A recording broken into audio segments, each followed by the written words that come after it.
Untuk mendukung Belajar Bentar, kalian bisa mengklik subscribe. Halo, selamat datang di channel Belajar Bentar. Sekarang kita akan membahas mengenai textbox. Textbox sendiri adalah fitur pada Word digunakan untuk membuat kata kutipan atau kata penting.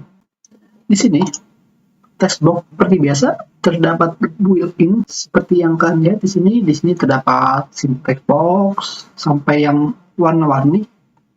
Kalian bisa memilihnya apapun. Dan tentunya tinggal klik saja, maka textbox itu akan bisa digunakan. Seperti ini. Dan tentunya jika kalian ingin membuat textbox kalian sendiri, kalian juga bisa menggunakannya. Tapi pertama kita lihat dulu di sini, di mana di sini terdapat sidebar. Tentunya kalian bisa memberinya nama, setelah itu kalian bisa memberikannya kata. Dan sekarang kita coba lagi textbox yang lain. Sekarang kita masukkan textbox. Dan sekarang kita coba yang lebih simpel seperti ini. Dan beginilah cara membuat textbox dengan menggunakan built-in textbox pada Word. Sekarang kita coba membuat textbox dengan cara membuatnya secara manual. Sekarang kita pilih insert, dan sekarang kita pilih yang pada bagian bawah, draw textbox. Tentunya bersama, hanya saja ini kita buat.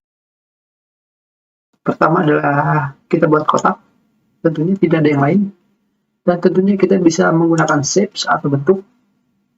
Dan kalian bisa memilihnya.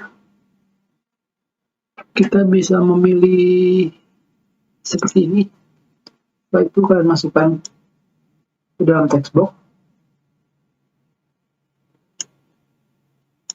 Sekarang kita bisa memasukkan kata. Di sini kita masukkan kata yang sudah ada di dokumen supaya tidak lama. Kita copy dan kita paste seperti ini. Untuk awalnya kalian bisa membuatnya seperti ini saja. Dan inilah textbox kalian. Dan tentunya jika kalian ingin membuat seperti ini, kalian bisa menggunakannya. Kita buat sekarang. Pertama kita buat dan kita masukkan save. Dan kita masukkan save lagi ke dalam textbox seperti ini. Dan kalian lihat di sini juga kita pilih dia tidak mempunyai grup. Sekarang kita coba lagi. Di sini kalian bisa menggunakan grup seperti yang sebelumnya. Kita bisa membuat grup dengan membuat pada bagian arrange kita pilih dua objek. Setelah itu kita pilih format. Setelah itu kita pilih grup seperti ini. Maka konten pada textbox ini akan menjadi grup atau satu grup. Seperti yang kalian lihat di selection pane seperti ini.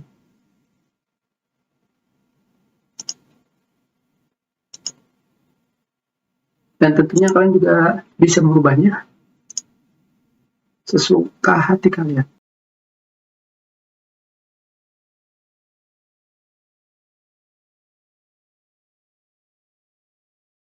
Kita sudah dulu pertemuan kita. Terima kasih.